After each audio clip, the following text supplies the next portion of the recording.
نحمدہ و نصلی علی رسولہ الکریم اما بعد۔ محترم سامعین کرام، آج میں آپ حضرات کے سامنے ایک چھوٹی سی داستان لے کر کے حاضر ہوں، اور یہ داستان، یہ کہانی دراصل حقیقت پر مبنی ہے۔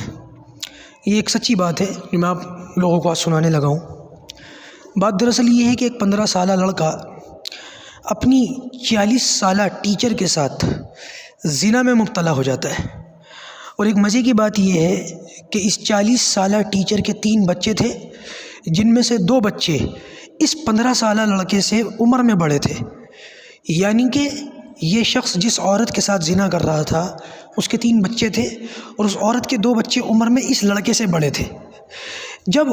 اس اسکول کی انتظامیہ کو اور اس لیڈی ٹیچر کے شوہر کو ان کے اس ناجائز تعلقات کے بارے میں پتہ چلا، لہٰذا اس صورتحال کے اندر اس لیڈی ٹیچر کو اس اسکول سے کسی دوسرے شہر کے اسکول کے اندر منتقل کر دیا، تبادلہ کر دیا، اور اس لڑکے کو جو 15 سال اس کی عمر تھی، اس کو بھی اس شہر سے 170 کلومیٹر دور کسی دوسرے شہر کے اندر منتقل کر دیا، تاکہ ان دونوں کے جو ناجائز تعلقات ہیں یہ ختم ہوں، اور اس لیڈی ٹیچر کی جو گھریلو زندگی ہے وہ برباد ہونے سے بچے۔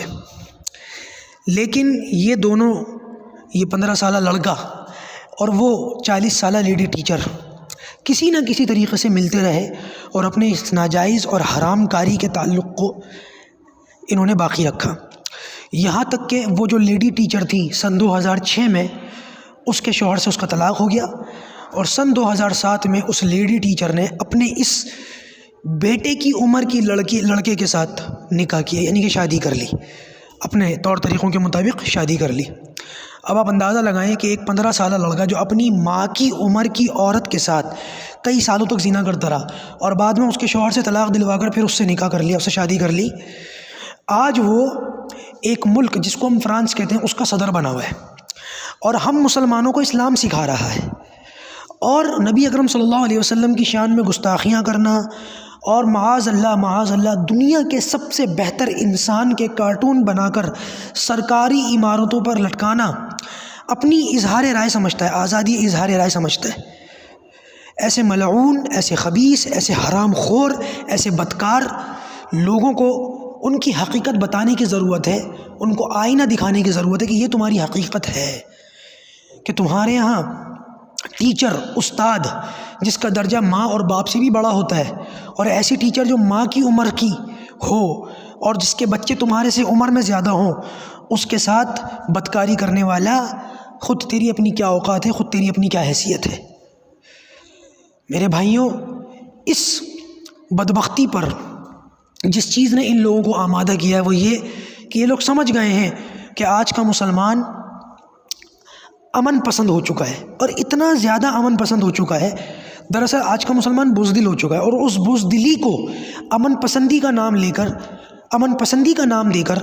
بالکل خاموش ہو کر کے بیٹھ چکا ہے، یعنی کہ چڑیا اور کبوتروں کی سی حیثیت ہے جو گنتی میں تو آتے ہیں، قطار میں کبھی نہیں آتے۔ تو لہٰذا ضرورت اس بات کی ہے کہ ہم ان جھوٹے اور مکاروں، ان خبیثوں کو اور ان لعنتیوں کو یہ بات آج بتا دیں کہ مسلمان سب کچھ برداشت کر سکتا ہے، نبی اکرم صلی اللہ علیہ وسلم کی شان میں گستاخی ذرہ برابر بھی برداشت نہیں کر سکتا، اور یہ ہمارے ایمان کا بالکل آخری، ایک طریقے سے کہہ سکتے ہیں کہ بالکل آخری درجہ ہے۔ اللہ پاک ہم لوگوں کو ثابت قدم رکھے، استقامت عطا فرمائے، اور ان لوگوں کے مصنوعات کا ایسا بائیکاٹ کریں کہ ان کو نانی یاد آ جائے، ان کی ہوائیاں اڑ جائیں، ان کو اس طریقے سے ان کی اوقات یاد دلا دیں۔ یہ ایک ایسا موقع آ چکا ہے بالکل، اور جو حقیقت میں نے سنائی ہے نا آپ کو، جو داستان میں نے سنائی ہے، اس کا حوالہ میرے ذمہ، اگر کسی کو اس میں تردد ہو یا کوئی بات ہو تو انشاءاللہ اس کی ذمہ داری میں لیتا ہوں کہ اس کا حوالہ، اس کا ریفرنس میں دوں گا انشاءاللہ، جس کسی بھائی کو بھی اس کی ضرورت ہو۔ خوب لوگوں کو بتائیں، اور اس مکار کی حقیقت اور اس کی حیثیت لوگوں کے سامنے آگاہ کریں، جو نبی اکرم صلی اللہ علیہ وسلم کی شان میں اس طریقے سے کھلم کھلا گستاخی کر رہا ہے، اس کی اپنی حیثیت کیا ہے، اس کی اپنی اوقات کیا ہے۔ اللہ تعالی ہم سب کو حق بات کہنے کی اور حق بات پر ڈٹے رہنے کی توفیق عطا فرمائے۔ السلام علیکم ورحمۃ اللہ وبرکاتہ۔